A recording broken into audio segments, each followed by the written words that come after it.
अब ये बच्चे जो मेरे से बहस कर रहे हैं, मुझे ये नहीं समझ में आ रहा, क्लास 10 तक देखो कई बार क्या होता है, आपके छोटे भाई बहन है, आप अभी इस स्टेज पे आ गए हो, है ना, तुम्हें मान लो किसी दिन तुम्हें अपने छोटे भाई बहन का जो बेचारा बहुत छोटा है उसका ध्यान रखने के लिए बोला जाए और बार बार जिद कर रहा हो बाहर जाने की, तो हमारे पेरेंट्स ने, हमारे बड़े भैया दीदी ने हमें कई बार ऐसा बोला, बेटा बाहर मत जाना, बाहर जो है वो भूत है, बाहर शेर है, बाहर बिल्ली है।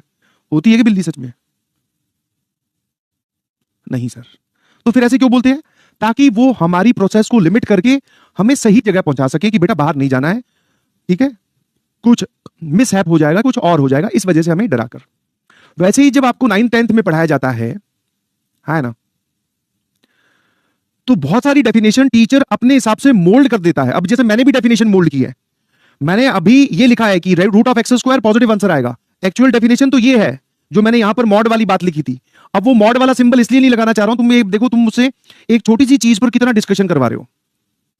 तो तुम्हें 9th 10th में ये बताया गया होगा, मैं मानता हूं, मुझे भी यही बताया गया था जब मैं 9th 10th में था, कि भाई ये +-3 आता है, ये सही है, बट इसका प्रोसेस बीच में जो ये स्टेप लगाया जाता है ना कि हाँ ये इधर जाएगा और ये गलत है, जबकि +- साइन पहले ही आकर बैठ जाता है। इसकी वैल्यू तो हमेशा +2 रहती है। और +- साइन क्यों आया वो भी बताया, क्योंकि प्लस का स्क्वायर करो तो वो भी पॉजिटिव, नेगेटिव का स्क्वायर करो तो वो भी पॉजिटिव, तो 2 साइन आएंगे।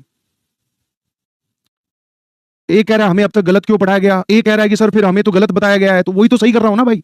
अगर तुझे पहले से सही पता होता तो मैं पिछले 10 मिनट से ये क्यों बता रहा होता। ठीक है, आप सही बता दिया, इसको ध्यान रख, समझ गए। बाकी एक बार मॉड पढ़ेंगे तो और अच्छे से समझ में आ जाएगा।